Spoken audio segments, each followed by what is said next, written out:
It's ordinary for us to say, on departing of rather a recent acquaintance or an old friend, to say certain things like, stay in touch, hey, keep connected, or maybe don't be a stranger. There's probably never been a time in our history more in the world because of technology that we're able to do just that. We're able through Facebook, Instagram, the internet, telephones, at any time and any place to stay connected to what's going on in the world. We've probably never been more concerned at any point in our life with staying connected. Deacon mentioned a few weeks ago this FOMO thing, this fear of missing out, this desire that we have to stay connected, to know what's going on all the time. I always like to use the analogy of the weather. Almost every one of us complains about the weatherman being wrong, but yet we always tune in the next night or the next week.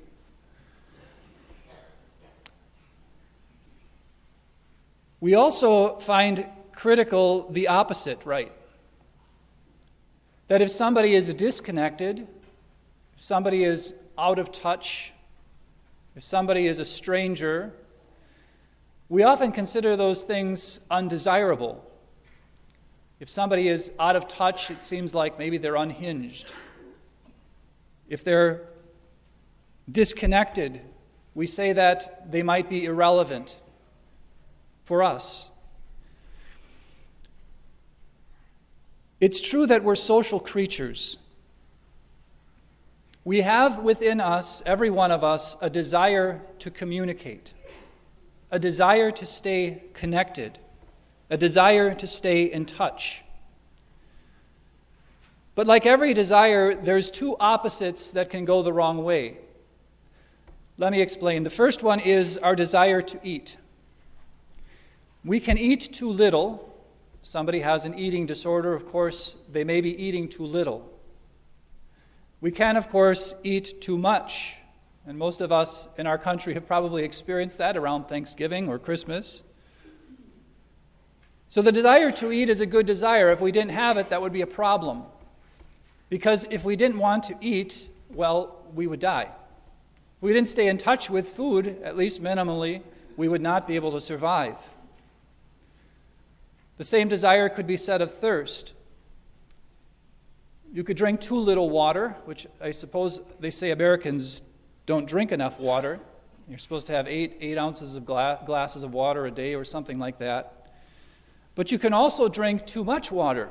You say, is that possible? Well, yeah, you remember a number of years ago out in California, they had a contest on the radio how much water you could drink. And one of the contestants actually died. Any nurse that was listening to that program said that's a bad idea. Why? Because you get so filled up with water that it begins to get into your lungs, into your whatever they call it, the nasal passage, and you begin to aspirate that water, and it fills with your lungs. And you need oxygen in your lungs, not water. And the person actually drowned from drinking too much water. So that's possible too. But just like both of those desires of thirst and eating, we also have a desire for connection because we're social creatures. The issue so often nowadays is that we exchange quantity for quality.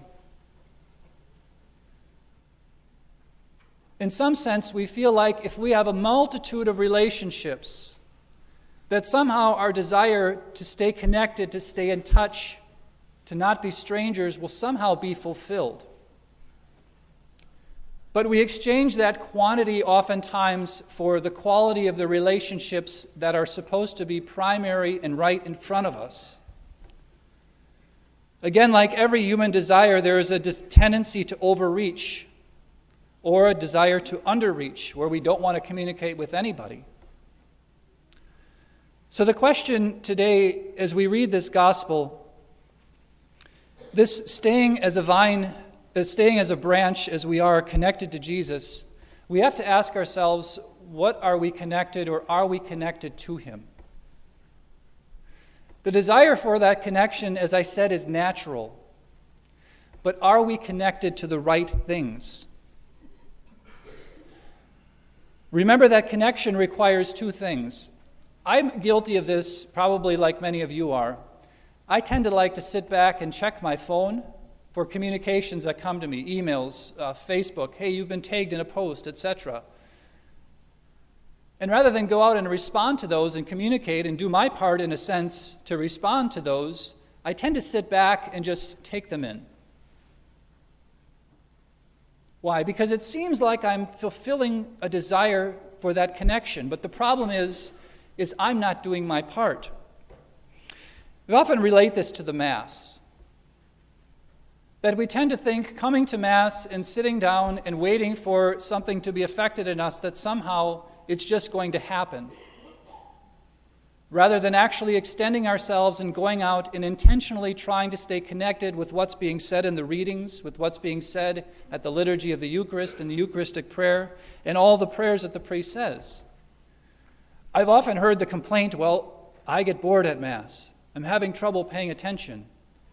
So, well, years ago you used to confess that. Why? Because you weren't being intentional about entering into the liturgy. You could say the same, I think, about marriages too. When one person decides to stop entering and doing their part in communication, doing their part in staying connected to their spouse, things fall apart. Well, no wonder, because they're not doing their part to stay connected. So the question we have before us is, Jesus says, remain in me as I remain in you. What is he saying? You have to stay connected to him.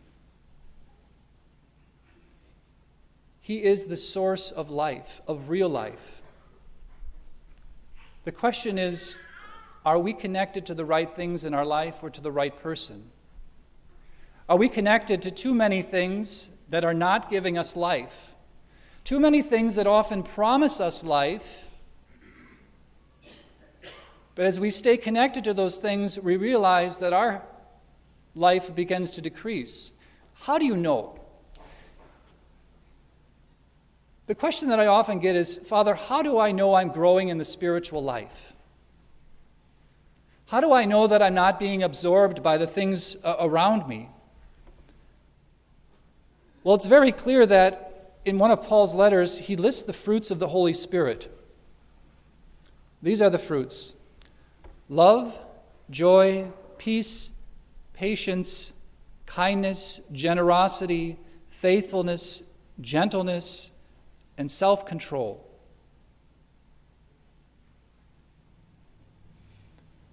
Are those present in your life? If they're not, you might want to ask yourself whether or not you're staying connected with the right things or the right people. The second step, of course, that Jesus talks about is the pruning. What are those things in your life that you need to cut off? Those things that, as much as they promise you life, you realize at the end of the day, spiritually, they are killing you. Those things that we often, promise us sort of this desire to want to stay connected, we can get so obsessed with them that we realize that we're growing unhappy and impatient. I can tell you, when I hit print on my computer, if there is any delay whatsoever, I get a little upset. Well, why? Better than having to write it out, I suppose. What happens when we know that the Lord is asking us to cut something out in our life? Fear. We're afraid that what we're so sure is giving us life, but deep down inside know is probably killing us. We're worried about cutting it off for fear that we might lose life. I don't know about you, but I do not have a green thumb. And if I ever tried to prune the bushes around the rectory, the chances are that most of the plants would probably end up dead. Because I don't know exactly what I'm doing. Which is why the commandments of God always give us guidance on what we need to prune out of our lives. The 10 Commandments are always the best place to start. You shall love the Lord your God with your whole heart, your whole mind, and your whole soul. I, the Lord, am your God. You shall not have gods before me. Honor your father and mother. You shall not commit adultery. You shall not steal. You shall not bear false witness. You know the commandments. But the question is, are you staying connected enough with the Lord that you never have to fear the life that you feel like you're getting from those sins will ever be lost, because you know that the Lord is the fulfillment of every desire?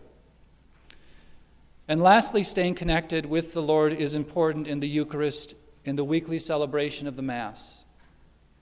Here at this altar, we have a physical reality, that the Lord in a physical way joins with us. He connects with us. This is how we stay in touch with the Lord. And so today, friends, we ask the Lord today at this Mass, what may need to be cut out of our lives, what may need to be pruned, what connections need to be reestablished, to be reminded that to be a saint is not that difficult, which we're all called to be. As a professor in seminary used to remind us very often, is you must simply stay committed to those structures of love that God has been given you in your life. What does that mean? Your family, your spouse, your children, connected with the church. And that's it. Those are your committed structures of love in your life. You don't need to go off to a foreign country. You don't need to do something extravagant. You simply have to stay in touch in loving concern with this people God has put right in front of you. And if you can do that without thinking you need to be connected to everything else, you will be a saint. Easy to say, but difficult to do. So friends, let's ask the Lord for guidance in pruning those things in our life that we need to, and always staying connected to Him who is our life, the most important thing that will lead ultimately, again in this Easter season, to life eternal.